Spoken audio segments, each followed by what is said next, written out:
ஏவல், பில்லி, சூனியம், பேய், பிசாசு போன்ற துர்க்க சக்திலாம் தேவல் எடுத்து அந்த ரத்தத்தை வந்து மகா வேள்வியில் வை. இந்த மாதிரி தெய்வங்களோட வழிபாடு தான் இந்த உலகமே இயங்குது. ஒன்று மேலே வந்து ஏதாவது பிரச்சனை வந்து நினைக்கும். திடீர்னு உடம்பு சரியில்லாமல் ஆகிடும், திடீர்னு ஆக்சிடென்ட் ஆகிடும், திடீர்னு சம்மந்தமாக ரத்தக்காவு ஆகிடும். ஒரு விஷயம் நம்மளுக்கு கெட்டது வருது, கெட்ட கனவு வருது, நம்மளுக்கு ஏதோ சம்திங் பேட் வைப்ரேஷன் நம்மளுக்கு தோணுது, வீடு சரியில்லாமல்னா நீங்கள் யோசிக்கவே தேவையில்லை. அந்த மூகாம்பிகை முன்னாடி நீங்கள் போய் நின்றுட்டிங்கன்னா உங்களை மீறி உங்கள் கழுத்து இருக்க செயின் அவுத்து போட்டுருவீங்க. ஃபுல்லாக கோல்டு. அந்த அம்மா மேலே வந்து விலை உயர்ந்த ஆபரணங்கள்.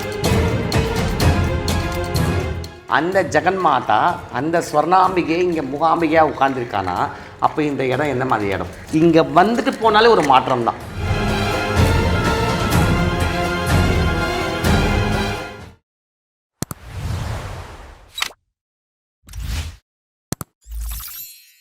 ஹாய் ஹலோ ஒயிட் ஹவுஸ் நேயர்களுக்கு வணக்கம். நான் உங்கள் விஜே பிரவீன். ஆலயம் என்பது எல்லா ஆத்மாக்களும் ஒன்றிணைந்து வணங்கக்கூடிய ஒரு புனித இடமாக தான் கருதப்படுது. அப்படி ஒரு புனிதமிக்க ஒரு ஆலயத்துக்கு தான் இன்றைக்கி வந்திருக்கோம். ஆமாங்க, இங்கே சென்னையில் அமைஞ்சிருக்கக்கூடிய நம்ம சாமுண்டிகா மலாய்க்கா அம்மாவுடைய கோவிலுக்கு தான் இன்றைக்கி வந்திருக்கோம். அம்மா கிட்ட பல சுவாரஸ்யமான விஷயங்களை கேட்டு தெரிஞ்சுக்க போகிறோம். வாங்க. வணக்கம்மா, எப்படி இருக்கீங்க? இப்போ நம்ம 22ஆம் நூற்றாண்டுன்னு சொல்கிறோம். இப்போ 23ஆம் நூற்றாண்டுக்குள்ளேயே நுழைஞ்சிட்டோம். இந்த பில்லி, சூனியம், ஏவல், இந்த பேய் இதெல்லாம் இருக்கா இல்லையா? இதெல்லாம் மாயையா? தெய்வ சக்தி இருக்கும் பொழுது துஷ்ட சக்தி இருக்க தான் செய்யுது. அந்த துஷ்ட சக்திகள் வந்து தெய்வ சக்தி எப்படி காப்பாற்று இருக்காங்க சொல்லிட்டு தான் வேத புராணங்களும் சாஸ்திரங்களும் வேதங்களும் இன்றைக்கி நம்ம சொல்லி கொடுத்துருக்கு. அதனால தான் தெய்வங்கள் இத்தனை அம்சங்கள், தெய்வங்கள் வந்து இத்தனை அம்சங்கள் வந்திருக்காங்க, இத்தனை அவதாரங்கள் எடுத்திருக்காங்க. ஒரு ஒரு எல்லைக்கும் ஒரு ஒரு மண்ணுக்கும் ஒரு ஒரு சக்தி தோன்றுக்குன்னா இதெல்லாம் வந்து இருக்குது. ஸோ இல்லாமல் கிடையாது. சரி, அதனால தான் வந்து இன்றைக்கி எவ்வளோ விஷயங்கள் வந்து இல்லை, நம்ம என்ன தான் முன்னேறி போகணும்னு நினச்சா கூட இல்லை, எங்கே இருந்தாவது ஒரு இடத்துல ஏதாவது ஒரு அப்ஸ்டகல்ஸ் வரும், இல்லை எவனாவது நமக்கு சேவனை பண்ணி நம்ம கீழே தரணும்னு நினைப்பாங்க. ஸோ அந்த மாதிரி எல்லா இடத்துலையுமே இருக்க தான் செய்யுது. அப்போது தெய்வத்தோட பலம் முழுசாக இருக்கும்பொழுது, அதுவும் வந்து மாந்திரிகத்துக்கு தலைவியே மகாகாளி தான். மகாகாளி. அந்த மகாகாளியோட வழிபாடு இருக்கிற இடத்துல, அந்த மகாகாளியோட மந்திரங்கள் உச்சாரணம் பண்ணுற இடத்துல, அந்த மகாசக்திக்கு, அந்த மகாகாளிக்கு வேள்விகளும் யாகங்களும் பண்ணுற இடத்துல, அந்த மகாகாளிக்கு பலிகள், மெயினாக பலி தான் முக்கியம். அந்த பலிகள் செய்கிற இடத்துல திக்கு கூட நம்ம திரும்பி பார்க்காது. ஏவல், பில்லி, சூனியம், பேய், பிசாசு போன்ற துர்க்க சக்திலாம் அம்மா பஸ்பமாக்கிடுவா. எதிரிகளை அதில் பாதாளத்துக்கே தள்ளிடுவா. ஏன்னா நம்ம பேரை சொன்னோம், ஏன் அவங்கக்கிட்ட வந்தோன்னு அந்த நிலைக்கு அந்த அம்மா ஆக்கிடுவான். இது சத்தியம், இது சர்வசக்தி படைச்சது, அது உண்மை. இந்த காளி இந்த இப்போ சொல்லிட்டு இருக்கும்போது பேய்களுக்கு, இந்த சக்திகளுக்கெல்லாம் பெரிய வேள்விகள் சொல்லும் பொழுது ரீசெண்ட் டேஸில் நீங்கள் நடத்தின ஒரு வேள்வி தான் எங்களுக்கு. அப்போ எதற்கான அந்த வேள்வி? 150 சேவல்களை பலி கொடுத்து அந்த வேள்வி. அதாவது நம்ம வந்து வருஷமானால் நம்ம வந்து ஒரு தெய்வங்களுக்குமே ஒரு திருவிழா இருக்கும். நம்ம கோயிலில் வந்து எப்போவுமே வாரம் பரிகாரங்கள் நடந்துனே இருக்கும், பூஜைகள் நடந்துனே இருக்கும், யாகங்கள் நடந்துனே இருக்கும், பலிகளும் நடந்துனே இருக்கும். பட் ஆனால் அம்மாவுக்கு ஏதாவது டிஃப்ரெண்ட்டாக அவளோட நாளில் பண்ணணும்ல, அது வந்து எனக்கு ரொம்ப நாள் ஆசை. பட் ஆனால் அந்த டைம் முன்னாடி வந்து நம்ம கோயில் கட்டாமல் வெறும் அம்மா வந்து ஓலை குடிசில் வச்சு நம்ம பரிகாரம் பண்ணிட்டு இருந்தோம். ஸோ இப்போ நம்ம கோயில் கட்டுறதுனால கரெக்டாக கட்டி கொஞ்ச நாளே வந்து காளி ஜெயந்தி வந்தது. ஸோ அந்த காளி ஜெயந்தி வந்து ரொம்ப விசேஷமாக பண்ணணும்னு சொல்லிட்டு எனக்கு ஆசை. அப்போ நான் வந்து அம்மாகிட்ட உத்தரவு கேட்கும் பொழுது எனக்கு அந்த மாதிரி உத்தரவு கொடுத்தா. அதனால் வந்து நான் ஆக்சுவலி வந்து 108 சேவல் தான் நான் வந்து சொன்னது. நான் நம்ம தெரிஞ்சவங்கிட்ட, நம்ம கோயிலுக்கு வரவங்கிட்ட நான் ஸ்டேட்டஸில் தான் வச்சேன். இந்த மாதிரி வந்து அம்மாவுக்கு காளி ஜெயந்தியை முன்னிட்டு 108 சேவல் பலி கொடுத்து 1000 பேருக்கு அன்னதானம் போட போகிற சொல்லிட்டு நான் சொன்னேன். பட் ஆனால் நீங்கள் நம்ப மாட்டீங்க, 150 சேவல் வந்தது. 108 தான் கேட்டேன். அந்த அம்மாவுக்கு அப்படியே அத்தனை பேர் வந்து கொண்டு வந்து கொடுத்தாங்க. அந்த அம்மாவுக்கு பண்ணுங்கம்மா சொல்லிட்டு நல்லா 1000 பேருக்கு அன்னதானம் போட்டு நல்லா அம்மாவுக்கு வந்து ரத்தத்தாலே அபிஷேகம் பண்ணி ரொம்ப சிறப்பாக நடந்தது, ரொம்ப விசேஷமாக நடந்தது. அது எனக்கு ரொம்ப வருஷமான இதை வந்து நான் கண்டினியூ பண்ணணும்னு ஆசைப்பட்றேன். அடுத்த வருஷமே இதே மாதிரி அம்மாவோட காளி ஜெயந்திக்கு வந்து 108 சேவல் எடுத்து அந்த ரத்தத்தை வந்து மகா வேள்வியில் விடணும்னு ஒன்று இருக்குது. ஸோ அது வந்து ரொம்ப விசேஷம் ஒன்றா. நம்ம நார்மலாகவே நம்ம யாகத்தை வந்து ரத்தம் தான் நைவேத்தியம், அதை நான் எப்போவுமே சொல்லியிருக்கேன். ஸோ அந்த ரத்தத்தை நைவேத்தியமாக ஆகும் பொழுது என்ன நடக்கும்னா, நம்மளோட துஷ்டர்கள், நம்மளுடைய எதிரிகள், நம்மளோட கல்யாண தடங்கல்கள், நம்மளோட தோஷங்கள், நம்மளோட கண்டங்கள், நம்மளோட சாபங்கள், நம்மளோட முன்னோர்கள் பித்ருக்களோட சாபங்கள், அது எல்லாமே வந்து சரியாகும். ஏன்னா மகா சண்டியாகமே அந்த சண்டியோட லாஸ்ட்டில் வந்து முடிகிற டைமில் ரத்தம் நைவேத்தியம் பண்ணுவாங்க. நைவேத்தியம். ஆமாம், மகா சண்டிகளே உண்மையிலே சண்டியாகம் பண்ணுறவங்க கடைசியில் ஒரு ஆடோ ஒரு எரும மாடோ ஒரு ஒரு ஒரு பலி கொடுத்து, ஒரு சேவலாச்சு பலி கொடுத்து அதை முடிப்பாங்க. அதை நீங்கள் எங்கே பார்க்கலன்னா காமாக்கியாவில் பார்க்கலாம். காமாக்கியாவில் பார்க்கலாம். ஏன்னா அந்த காமாக்கியா தேவி கோயிலில் நீங்கள் பார்த்தீங்கன்னா அது கல்கத்தாலையும் பார்க்கலாம், அதேமாதிரி காஷிலையும் பார்க்கலாம். என்ன அதாவது கதவை திறக்கும் பொழுது அந்த காமாக்கியா தேவி, அசாமில் இருக்கிற அந்த தேவியோட கதவை நீங்கள் திறக்கும் பொழுதே, அம்மாவோட தினைக்குமே கதவை திறக்கும் பொழுது ஒரு எரும மாடு, ஒரு ஆடு, ஒரு புறா இது மூணுத்தையும் பலி இட்ட பிறகு தான் கதவு திறப்பாங்க. இல்லை, அது கூட அந்த வெள்ளை புறா தான் பலி கொடுப்பாங்கன்னு கேள்விப்பட்டிருக்கேன். அதான் இவ்வளோ ஒரு சக்தி. இன்றைக்கி தாந்திரீகம் வந்து இன்றைக்கி வந்து இந்த உலகம் ஃபுல்லாக இன்றைக்கி வந்து மந்திரத்தாலேயோ மாந்திரிகத்தாலேயோ வந்து கட்டுப்படுற மந்திரத்தால் மாந்திரிகத்தால் மக்களை வந்து நாசம் பண்ணுறாங்க, மக்களை வந்து அழிக்கணும்னு சொல்லிட்டு ஒரு எண்ணத்தில் இருக்கும்போது இந்த மாதிரி தெய்வீகளோட வழிபாடு தான் இந்த உலகமே இயங்குது. இல்லைன்னா நம்ம வந்து மந்திரத்தால் மாயத்தால் எப்போ பிடிச்சி நம்மளெல்லாம் காலி பண்ணிட்டுருப்பாங்க. ஸோ இந்த மாதிரி பவர்ஃபுல்லான தெய்வங்கள் இருக்கிறதால தான் நம்ம வந்து தப்பிச்சின்னு போகிறோம். இல்லைன்னா நம்மளெல்லாம் காலி பண்ணிவிடுவாங்க. இன்றைக்கி வந்து செய்வனை வந்து இன்றைக்கெல்லாம் வந்து நிறைய விஷயங்கள் எல்லா இடத்துலையுமே செய்வனங்கள் வந்து தலைபிடிச்சு ஆடின்னு இருக்குது. ஸோ ஆனால் கரெக்டான விஷயங்கள் பண்ணும்போது அதோட சக்தி முழுமையாக நம்ம காப்பாற்றும். நம்மளுக்கும் நம்ம குடும்பத்துக்கும் அது கவசமாக நிற்கும், வேள்வியாக நிற்கும், வேலியாக நிற்கும். இப்போ சொல்லும்போது இந்த சூனியங்கள், பில்லி சூனியங்கள், இப்போ பொதுவாக ஒரு நல்ல ஒரு குடும்பம் வாழ்ந்துட்டு இருக்காங்க, திடீர்னு நிறைய சர்க்கிள்கள், பிஸ்னஸில் அடி வாங்குறாங்க, பர்சனல் லைஃப்பில் நிறைய பிரச்சனைகளை சந்திக்கிறாங்க. அப்படி இருக்கும்பொழுது அவங்க என்ன மாதிரி பூஜை புனஸ்காரங்கள் செஞ்சால் அவங்க குடும்பத்துக்கு நல்லது? இன்னொரு விஷயம் பார்த்தீங்கன்னா, இந்த பில்லி சூனியம் ஏவல், இப்போ நான் என்ன எடுத்துக்கோங்க, எனக்கு யாருன்னா பில்லி சூனியம் ஏவல் வச்சுருக்காங்களா அப்படின்னு எனக்கு டவுட் இருக்குது அப்படின்னா அதை எப்படி தெரிஞ்சிக்க முடியும்? ஃபஸ்ட்டு உங்களுக்கு தூக்கம் வராது, உங்களுக்கு கெட்ட கனவாக வரும். சரி, எப்போவுமே வந்து கனவு தான் நம்மளுக்கு ஃபஸ்ட்டு வந்து ஐடென்டிஃபிகேஷன். நம்மளுக்கு என்ன நடக்க போகுது, நம்மளுக்கு என்ன விஷயம் நடக்க போகுது, அது நல்லது இருந்தாலும் சரி கெட்டதும் சரி நம்மளுக்கு கனவு வந்து காட்டி கொடுத்துரும். ஏன்னா நம்ம குலதெய்வங்களோட பலம் அந்த மாதிரி, நம்மளோட ஹாரா அந்த மாதிரி இறைவன் வந்து உருவாக்கியிருக்கான். அப்படி இருக்கும் பொழுது நம்ம அதை ஏற்றுக்காது அவங்களோட மனநிலை பொறுத்து தான். கரெக்ட் தானே? இப்போ எனக்கு சில விஷயங்கள்லாம் அம்பாள் வந்து கனவு தான் சொல்லுவேன், எல்லாமே சொல்லுவேன். அதுவே நம்ம பரிகாரம் பண்ணி போகிறாங்களே அவங்களுக்கும் தெய்வம் வந்து அப்படி தான் சொல்லும். அப்படி சொல்லும்போது அவங்க அதை ஏற்று பண்ணும்போது அவங்க நல்லா சக்ஸஸ் கொடுக்கும். ஸோ எந்த ஒரு விஷயமே நம்ம வந்து இறங்கி அதுக்குள்ளே நம்ம வந்து ஸ்ரதையாக பக்தியாக நம்பிக்கையோடு அது பண்ணால் தான் அந்த மேலே வர முடியுமே. கரெக்ட் தானே? அதே மாதிரி நம்மளுக்கு ஒரு கெட்ட கெண்ணம் வருதுன்னா அப்போ ஏதோ சம்திங் ராங். நம்மளுக்கு தூக்கம் வரல, நல்லா தூங்கிருப்போம், தூக்கம் வரல, நல்லா சாப்பிட்டும்போது திடீர்னு சாப்பிட முடியாத ஆகிடும். திடீர்னு வந்து குடும்பத்தில் வந்து ஒன்று மேலே வந்து ஏதாவது பிரச்சனை வந்து நினைக்கும். திடீர்னு உடம்பு சரியில்லாமல் ஆகிடும், திடீர்னு ஆக்சிடென்ட் ஆகிடும், திடீர்னு சம்மந்தமாக ரத்தக்காவு ஆகிடும். வீட்டில் நல்லா வளர்த்துட்ருப்பாங்க, மீனோ புறாவோ கோழியோ நாயோ இல்லை ஆடோ மாடோ, திடீர்னு செத்து போய்டும். ஸோ அப்படின்னா என்ன அர்த்தம், நம்மளுக்கு ஏதோ சம்திங் எங்கேயோ பெருசாக பண்ணியிருக்காங்க. அந்த செய்வினையாகப்பட்டது நம்மளை வந்து தொடர்றதுக்கு முன்னாடி நம்ம குழந்தைங்க வீட்டில் வைக்க இந்த செல்ல குழந்தைங்க என்ன பண்ணிடணும்னா முன்னாடி போயிடணும். ஸோ அப்போவே நம்ம வந்து அதை வந்து நம்ம வந்து சரி பண்ணணும். ஸோ எல்லாமே இருக்குது. இது தெரியாதவங்க அதில் மாட்டிக்கின்னு சீக்கிரமாக இறந்துருவாங்க. நிறைய விஷயங்கள் வந்து நம்ம கண் கூட பார்த்துருக்கோம். எத்தனையோ பேர் சம்மந்தமாக தூக்கு மாட்டி செத்து போயிருக்காங்க, எத்தனையோ பேர் சம்மந்தமாக கொளுத்தின்னு செத்து போயிருக்காங்க, எத்தனையோ பேர் சம்மந்தமாக ஆக்சிடென்ட் செத்து போயிருக்கிறாங்க. ஸோ அதெல்லாம் வந்து இருக்குது. ஸோ அப்போ தெய்வ சக்தி இருக்கும் பொழுது நம்மளுக்கு அந்த மாதிரி ஒரு விஷயம்னா நீங்கள் உடனே பண்ண வேண்டிய முதல் வேலை என்னென்னா, பக்கத்தில் எங்கே பத்ரகாளி கோயில் இருக்குது, ஒரு விஷயம் நம்மளுக்கு கெட்டது வருது, கெட்ட கனவு வருது, நம்மளுக்கு ஏதோ சம்திங் பேட் வைப்ரேஷன் நம்மளுக்கு தோணுது, வீடு சரியில்லாமல் இருந்தால் நீங்கள் யோசிக்கவே தேவையில்லை. பக்கத்தில் எங்கே காளி கோயில் இருக்குது, இல்லை உங்களுக்கு காளி கோயில் எங்கே உங்களுக்கு நல்லா தெரியும்னா உடனே அந்த அம்மா கிட்டே போயிட்டு ஒரு அர்ச்சனை பண்ணி 2 நெய்தீபம் ஏற்றி கையெடுத்து கும்பிட்டு அங்கே கொடுக்குற எலுமிச்சை பழத்தை 2-3 எடுத்துகிட்டு வந்து ஒன்று வீட்டு வாசலில் வச்சுட்டு ஒன்று சாமி ரூமில் வச்சுட்டாலே கொஞ்சம் உங்களுக்கு தீர்வு வரும், கொஞ்சம் உங்களுக்கு ரிலாக்ஸேஷன் ஆகும்.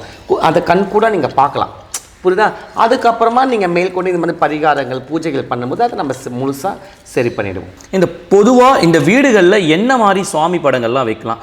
ஆக்ரோஷமான சுவாமி படங்கள்லாம் பூஜை கருவறைக்குள்ளே வைக்கக்கூடாது அப்படின்ற மாதிரி சொல்கிறாங்க, இது உண்மையா?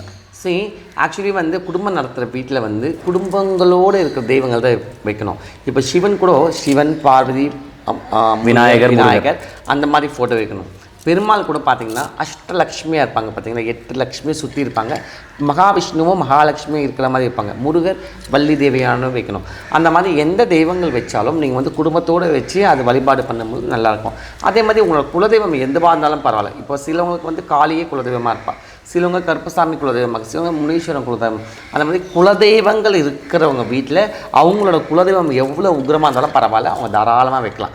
ஏன்னா அந்த குலத்தில் பிறக்க வச்சது அந்த குலதெய்வி தான். புரியுதா உங்களுக்கு? அது வைக்கலாம். அதே மாதிரி வந்து உக்கிரமான தெய்வங்கள் நீங்கள் வைக்கிறீங்க. இப்போ சப்போஸ் வாராகியோ இல்லை மகாகாளியோ இல்லை பத்ரகாளியோ இல்லை மகிஷாசுர மர்தினியோ இல்லை நீங்கள் வந்து விஷ்ணுமாயோ யாரை வேணால் வைக்கலாம், தப்பே கிடையாது. பட் ஆனால் ஒரு குரு மூலியமாக ஒரு அனுகிரகம் பெற்று அதன் மூலியமாக நீங்கள் அதை வழிபாடு பண்ணும்பொழுது உங்களுக்கு நல்ல ரிசல்ட், நல்ல ஒரு முன்னேற்ற பாதையில் போவீங்க.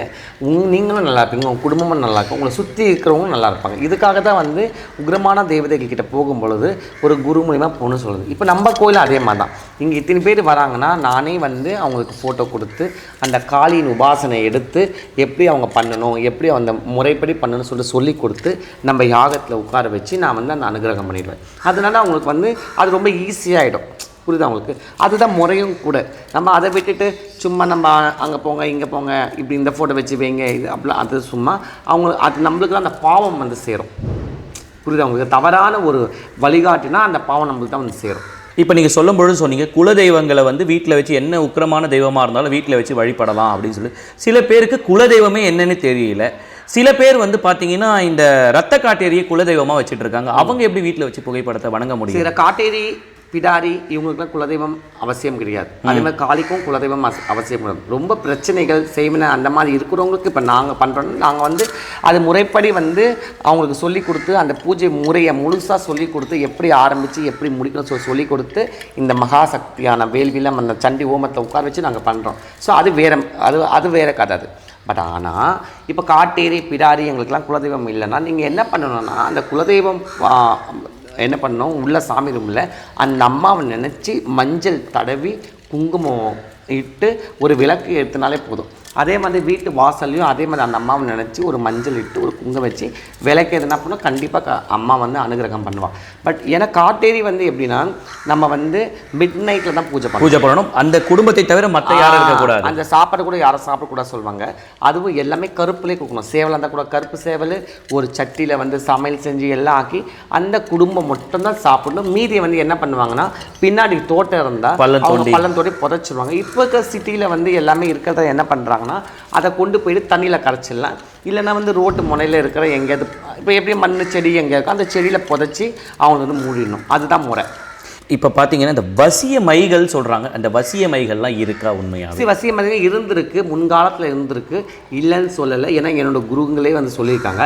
பட் ஆனால் இப்போ அதை வந்து கரெக்டாக பண்ணுறாங்கன்னா எனக்கு அது நம்பிக்கை கிடையாது. எனக்கு அது நம்பிக்கை கிடையாது. ஏன்னா இப்போ ஒரு விஷயம் தெரியாத ஒரு விஷயம் வந்து மக்கள்கிட்ட வந்து சும்மா சொல்லக்கூடாது.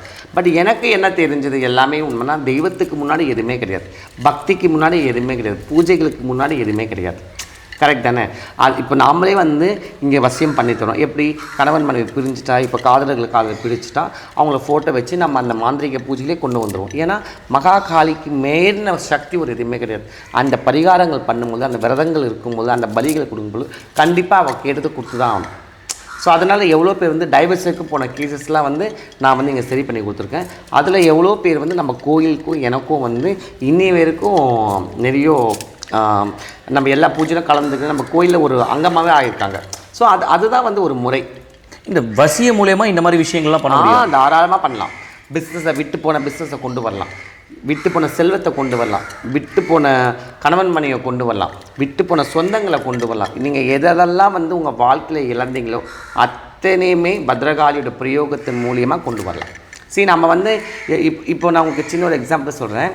இந்த உலகத்திலேயே ஒரே ஒரு இடத்துல தான் 365 நாளுமே சண்டியாகம் நடந்துக்கினே இருக்கும். எங்கே? கொல்லூர். ஆமாம், கொல்லூர் மூகாம்பிகை கிட்ட மட்டும்தான் வருஷத்துக்கு 365 நாளுமே சண்டியாகம் நடந்துக்கினே இருக்கும். ஏன்னா அத்தனை உக்ர சுரூபினி அவ. மகாகாளி, மகாலட்சுமி, மகா கன்யா, சரஸ்வதின்னு சொல்லுவாங்க. 3 தேவிகளுமே அவள் தான். அந்த 3 தேவிகளையுமே ஒன்று சக்தி தான் மூகாம்பிகை அங்கே உட்காந்துருக்கா. அவளுக்கு முன்னாடி இருக்கிற அந்த சுயம்பு லிங்கம் வந்து ஸ்வர்ணலிங்கம் சொல்லுவாங்க. ஸ்வர்ணம்னா தங்கம். நீங்கள் மற்ற கோயிலுங்களுக்கு போனீங்க வச்சிங்களேன், நம்ம என்ன வேண்டிக்குவோம், அம்மா உங்கள் கோயிலுக்கு வந்திருக்கேன், எனக்கு ஒரு வாழ்க்கை பிச்சை கொடு, இல்லை எனக்கு ஒரு செல்வத்தை பிச்சையாக போடு, ஒரு வேலையை கொடு, நான் வெளிநாட்டுக்கு போகணும், நான் போயிட்டு வந்தால் என் சம்பளம் கொடுக்குறேன், இல்லை உனக்கு சக்கரை பொங்கல் வைக்கிறேன், ஒரு அபிஷேகம் பண்ணுறேன், இல்லை உனக்கு வந்து ஒரு தாலி பாக்கியம் கொடுத்தா ஒரு என் தாலியை வந்து உனக்கு இதுவாக போடுறேன், இல்லை அரிசி வாங்கி தரேன், பருப்பு வாங்கி தரேன், அந்த மாதிரி தான் வேண்டுவாங்க. ஆனால் நீங்கள் கொல்லூர் போனவங்களுக்கு தெரியும், அந்த மூகாம்பிகை முன்னாடி நீங்கள் போய் நின்றுட்டிங்கன்னா உங்களை மீறி உங்கள் கழுத்து இருக்க செயினை அவுத்து போட்டுருவீங்க. நமக்கே தெரியாமல் உங்களுக்கு மீறி உங்கள் கையில் என்ன கிடக்குதோ அவுத்து அந்த உண்டியில் போட்டுருவீங்க. அத்தனை சர்வசக்தி படைச்சவ. ஏன்னா அந்த அளவுக்கு உங்களுக்கு கொடுத்துருவாங்க. ஏன்னா அந்த ஸ்வர்ண ரேகை இருக்குல்ல, உலகத்திலேயே ஒரே ஒரு இடத்துல அந்த ஸ்வர்ண ரேகைகள் தங்கத்தால் ரேகை. ஒரு பக்கம் சரஸ்வதி லக்ஷ்மி காளியாகவும், ஒரு பக்கம் சிவன் பிரம்மா விஷ்ணுவாகவும் இருக்கிறாங்க. அப்போ அந்த இடத்துல நம்ம போய் நின்று எதை கேட்டாலும் இல்லைன்னு சொல்லவே அந்த அம்மா இல்லைன்னு சொல்லவே. ஏன்னா யாகங்கள் நடந்துன்னே இருக்கும். ஏன் இதை நான் சொல்கிறேன், இப்போ கூட சமீப காலத்தில் வந்து இளையராஜா வந்து 3 கோடிக்கு வந்து வைரகிடம் கொடுத்தார். நீங்கள் பார்த்து அந்த காலத்துலேயே நவாபுங்களே வந்து நிறைய நவாபுங்களோ பிரிட்டிஷஸோ அந்த அம்மாவுக்கு அள்ளி கொடுத்துட்டு போயிருக்கிறாங்க. அந்த கோவிலில் எத்தனையோ ராஜாக்கள் அள்ளி கொடுத்துருக்காங்க. அந்த மாதிரி அந்த அம்மா வந்து தங்கம் எல்லா இடத்துலையுமே வந்து அம்மா வந்து கருங்கல்லில் வடித்து வச்சுருப்பாங்க. ஆனால் அந்த இடத்துல மூகாம்பிகை பார்த்திங்கன்னா ஸ்வர்ணத்தில் உட்காந்துருப்பாங்க. ஃபுல்லாக கோல்டு. அந்த அம்மா மேலே வந்து விலை உயர்ந்த ஆபரணங்கள். புரட்சி தலைவர் எம்ஜிஆரே அந்த கோயிலுடைய தங்க வாள் கொடுத்தாரு. சரியா? அந்த மாதிரி அந்த அம்மா வந்து ஸ்வர்ணம். அந்த அம்மா இங்கே உட்காந்துருக்கானா கொஞ்சம் யோசிச்சு பாருங்க. நான் வேற எதுவுமே நான் சொல்ல. அந்த ஜெகன்மாதா அந்த ஸ்வர்ணாம்பிகை இங்கே மூகாம்பிகையாக உட்காந்துருக்கானா, அப்போ இந்த இடம் என்ன மாதிரி இடம்? அப்போ இங்கே வந்து பண்ணுற போகிறவங்களுக்கு என்ன ஆகும், என் கைக்கு லக்ஷ்மி கடாட்சம் கொடுப்பா, அந்த பரிகாரம் பண்ணும்பொழுது எனக்கு அந்த ராசியை கொடுப்பா, வந்து பண்ணுறவங்களுக்கு செல்வத்தை தள்ளி கொடுப்பா. இங்கே வந்துட்டு போனாலே ஒரு மாற்றம் தான். எத்தனையோ பேர் சொல்லிக்கிறாங்க அந்த மாதிரி. ஏன்னா அந்த அம்பிகை இங்கே உட்காந்துருக்கிறா. அதே மாதிரி நம்மளுக்கு வந்து பூமியில் வந்து சிவலிங்கம் அதே மாதிரி கிடச்சிது. அதே மாதிரி அங்கே நான் அம்மா பக்கத்தில் பிரதிஷ்டை பண்ணியிருக்கேன். அது அங்கே பார்த்தா தெரியும். மூகாம்பிகை பக்கத்துலேயே நான் அந்த லிங்கம் அங்கே எப்படி அந்த கொல்லூரில் சுயம்பு லிங்கம் இருக்குமோ அதே மாதிரி இங்கே சுயம்பாக எனக்கு கிடச்சிது பூமியில். அதை நான் பிரதிஷ்டை. அதனால தான் இந்த இடத்துக்கு நிகர் எதுவுமே இல்லை சொல்லிவிட்டு நான் அடித்து சொல்வேன், ஆணித்தரமாக சொல்வேன். ஏன்னா இங்கே அதே மாதிரி அம்மாவுக்கு ஏற்ற மாதிரி பரிகாரங்கள் போயினே இருக்கும், பலிகளும் நடந்துனே இருக்கும். இங்கே வர பக்தர்களுக்கும் நல்ல ஒரு திருப்தியும் மன நிம்மதியாக இருக்குது. இப்போல்லாம் பார்த்தீங்கன்னா யூடியூப்பை திறந்தாலே உங்கள் வீட்டில் இந்த இருக்கணுமா, இல்லை குபேர யோகம் வரணுமா, இல்லை லக்ஷ்மி கடாட்சம் வரணுமா, இந்த பரிகாரம் பண்ணுங்கள், இந்த பூஜை பண்ணுங்கள், இந்த இது பண்ணுங்கள், அதை பண்ணுங்கள். ஏன் நேற்று கூட எடுத்துக்கோங்க, எங்கள் வீட்டில் ஏதோ ஒரு யூடியூப்பில் பார்த்துட்டு ஒரு ஃபோட்டோ ஒன்று அனுப்பியிருக்காங்க எனக்கு, ஸ்க்ரீன்ஷாட் மாதிரி. அதில் பார்த்தீங்கன்னா சோழிலே ஒரு 2-3 வகை சோழி, தாமரைப்பூ விதை, விநாயகருடைய கண், அப்புறம் சில 5 நாணயங்கள், இதை வச்சு நடுவில் வந்து அஷ்டலட்சுமி எந்திரம் வச்சுட்டு ஒரு அஷ்டலட்சுமி சிலையை வச்சு பூஜை பண்ணால் தீபாவளிக்கு நல்லது. இதெல்லாம் என்ன, இதெல்லாம் கட்டுக்கதையாக உண்மையாக இந்த மாதிரி பரிகாரங்கள்லாம் இருக்கா? ஒரு வீடு சேமமாக லக்ஷ்மி கடாட்சமாக இருக்கணும்னா என்னென்ன விஷயங்கள்லாம் பண்ணணும், வீட்டில் என்னென்ன பொருள்லாம் வைக்கணும்? இன்றைக்கி வந்து ஆன்மீகமே வந்து இல்லை, வியாபாரமாக ஆயிடுச்சு. ஆன்மீகத்துக்கு முக்கியமான ஆணி வேரே வந்து பக்தி. அந்த விஷயமே நம்ம மறந்துட்டோம். அந்த பக்தியை மறந்துட்டோம், ஸ்ரத்தையை மறந்துட்டோம், விரதங்களை மறந்துட்டோம். இதெல்லாம் இல்லாமல் நம்ம இது வாங்கி வச்சா இது வந்துடும், இது வாங்கி வச்சா இது வந்துடும். எப்படி வரும்? வாங்கி வைக்கலாம், கடையிலேருந்து எல்லாமே தான் எல்லா பொருளும் வாங்கி வைக்கலாம். பட் ஆனால் அந்த ஒரு விஷயத்துக்கும் ஒரு பலன்கள் உண்டு. அது எல்லாம் ஒரிஜினலான பொருள். அந்த காலத்தில் ராஜாக்கள் வச்சுருந்தாங்க, அந்த காலத்தில் கோயில்களில் வச்சுருந்தாங்க, அந்த காலத்தில் அரசர்கள் வச்சுருந்தாங்க. அதை மாதிரி பல விஷயங்கள் வந்து எல்லாமே வந்து அந்த காலத்தில் வந்து ஒரிஜினலாக கடலில் கிடச்சிது, பூமியில் கிடச்சிது. அந்த மாதிரி பொக்கிஷங்களை அது முறைப்படி வச்சதால் அவங்களுக்கு எல்லாமே நன்மைகள் நடந்தது. ஆனால் இன்றைக்கி இந்த காலகட்டத்தில் எது ஒரிஜினல் ஃபஸ்ட் நம்ம சொல்லுவோம், எல்லாம் ஆர்டிஃபிஷியல் உருவாக்கிடுறோம். நம்ம நடுவில் வந்து அந்த கருங்காலி கட்டைன்னு ஒன்று வந்தது. இப்போ அது பேச்சே காணும், யாருமே அதை பற்றி பேசுகிறதே கிடையாது. நல்லா புரிஞ்சுங்க. அந்த மாதிரி எல்லாமே வந்து அட்வர்டைஸ்மெண்ட் தான். நான் என்ன சொல்கிறேன்னா, பக்திக்கு மிஞ்சின எதுவுமே கிடையாது. நான் சொல்கிறேன், எந்த சன்னியாசிகள், எந்த ரிஷிகள், எந்த முனிவர்கள் வந்து பொருட்களை வச்சு அவங்க வந்து பூஜைகள் பண்ணிக்கிறாங்க, விரதங்கள் அனுசாசனம் பண்ணிக்கிறாங்க, எதுவுமே கிடையாது. பக்தி என்ற ஒரு நிலை தான். அந்த பக்தியில் தான் ருத்ராட்சம் மட்டுமே தான் அதுக்கு பலன் கொடுத்தது. ருத்ராட்சம் மட்டும் தான் ஃபைனலாக ஒரு இறைவன் வந்து இன்றைக்கி நம்ம காளியே வந்து மகாசக்தியே வந்து கழுத்தில் வந்து மண்டை ஓடு மாலைகளை ஏன் போட்டிருக்கா? எதுக்கு மண்டை ஓடுகளை நம்ம வச்சுருக்கோம்? எதுக்குன்னா, இன்றைக்கி இந்த பூமியில் நீ பிறந்து நீ கடைசியில் இறந்து நீ கடைசியில் மண்ணில் விழும்பொழுது நீயும் இந்த மண்டை ஓடு மாலை தான். இதுதான் அந்த ஒரு குறிப்புக்கு தான் இதை வந்து அம்பாள் வந்து நம்மளுக்கு வந்து ரொம்ப தெளிவாக அவள் கழுத்தில் போட்டு வச்சுருக்கா. உலகத்தில் எதுவுமே நிரந்தரம் கிடையாது, எல்லாமே வந்து ஒரு நாள் அழிய போகிற விஷயம். பட் ஆனால் எது நிரந்தரம்? பக்தி நிரந்தரம், நம்பிக்கை நிரந்தரம், தெய்வங்கள் நிரந்தரம். அந்த சிதையோடு அந்த வாழ்வியல் முறையில் தர்மத்தோடு நம்ம போகும்பொழுது எல்லாமே நம்மளுக்கு சக்ஸஸ் கொடுக்கும். இப்போ பொதுவாக ஒரு வீடு லக்ஷ்மி கடாட்சமாக இருக்கணும்னா என்ன மாதிரி பூஜை புனஸ்காரங்கள் பண்ணணும் வீட்டில்? பிரம்ம முகூர்த்தத்தில் விளக்கேற்றணும். பிரம்ம முகூர்த்தம் டைமிங் சொல்ல முடியுமா? 3-4 விடிகாலையில் 3-4 விளக்கேற்றுறவங்க வீட்டில் கண்டிப்பாக லக்ஷ்மி கடாட்சம் இருக்கும். பட் ஆனால் இன்னைக்கு எத்தனை பேர் வீட்டில் 3-4 எழுந்துடும் ஃபஸ்ட்டு? இல்லை, ஃபஸ்ட்டு எத்தனை பேர் வீட்டில் பூஜை அறை இருக்குது அதை சொல்லுங்கள். இது நல்ல கேள்வி. ஆக்சுவலி நீங்கள் சொன்னது ரொம்ப நல்ல கேள்வி. நல்லா புரிஞ்சுங்க. அந்த காலத்தில் சின்ன வீடு கட்டினா கூட இல்லை, பூஜை அறை வச்சாங்க. ஆனால் இன்றைக்கி பெரிய வீடு கட்டுறாங்க, பூஜை அறை இல்லை. அப்புறம் பூஜை அறை இல்லாமல் ஹாலில் வந்து சாதாரணமாக ஒரு சின்ன ஒரு கபோர்ட் மாதிரி வச்சு ஒரு சாமி ஃபோட்டோ வச்சுக்கிறாங்க. அதெல்லாம் இருக்கவே கூடாது. ஒரு பூஜை அறை என்பது முழுக்க தெய்வங்களுக்கு கொடுக்குற ப்ரெமிசஸ். அவங்களுக்கு வந்து ஒரு கோவில் மாதிரி ஆக்கணும்னு சொல்லிட்டு அந்த வீடுங்களை ஃபோட்டோ வச்சு அந்த காலத்தில் வச்சு நம்மளோட மனக்குறைகளை குமுறலை அங்கே கொட்டுறதுக்காக ஒரு வீட்டில் ஒரு சாமி அறை கண்டிப்பாக கம்பல்சரி இருக்கணும். ஆனால் இன்றைக்கி அந்த மாதிரி கிடையவே கிடையாது. அந்த மாதிரி ஒரு விஷயமே நம்ம இன்றைக்கி வந்து பண்ணல. சாமி ரூமே கிடையாது இன்றைக்கி. அப்படி இருக்கும்போது தெய்வ பக்திக்கு தெய்வத்துக்கு அங்கே எங்கே மதிப்பு இருக்குது சொல்லுங்கள்? தெய்வங்கள் இல்லாத இடத்துல நம்ம சும்மா பிறந்தோமா, ஒரு ஆடு மாடு எப்படி வளர்ந்தோம் அந்த மாதிரி வளர்ந்து நம்ம கண்ணை மூடுவோம். அது வாழ்க்கை கிடையாதுல்ல. பிறந்தால் நம்ம இந்த விஷயத்தில் சாதிக்கணும், இந்த விஷயத்தை வெற்றி பெறணும், நம்ம குடும்பம் நம்ம சன்னதி பெருகணும், வாழ்க்கையில் எந்த ஒரு நோய் நொடிகளாக இல்லாமல் குறைவற்ற செல்வம் இருக்கணும், குறைவற்ற சொந்தங்கள் இருக்கணும். எல்லாமே வந்து நம்மளுக்கு நிம்மதிக்கு வந்து மென்மையில் வளரணும்னா கண்டிப்பாக இறைவன் அடி மட்டும்தான். அந்த எந்த இறைவனாலும் சரி, உங்களுக்கு பிடிச்ச சாமி யாராக இருந்தாலும் சரி, ஆனால் பக்தியோட நம்பிக்கையோடு நீங்கள் இருக்கும்போது தெய்வம் கண்டிப்பாக உங்களுக்காக இறங்கி வரும். நோயற்ற வாழ்வே குறைவற்ற செல்வம் சொல்லுவாங்க. அந்த மாதிரி இன்றைக்கி இருக்கக்கூடிய காலகட்டத்தில் என்னதான் ஊடகம் வாயிலாக பல விஷயங்களை நம்ம வந்து முன்னோக்கி போனாலும் பின்னோக்கி இந்த ஆன்மீகம் என்ற ஒரு விஷயம், இந்த ஆலயம் என்ற ஒரு விஷயம் இருக்கிற வரையும் தான் மக்களுடைய மனதில் என்றைக்குமே சமரசமும் நல்ல சன்மார்க்கமும் வளரும்ன்றதை வந்து ரொம்ப அருமையாக அழகாக இன்றைக்கி உங்கள் ஆலயத்திலேருந்து ரொம்ப அருமையாக சொல்லியிருக்கீங்க. இந்த நல்ல நாள் அதுமா ரொம்ப நன்றிம்மா. நன்றி.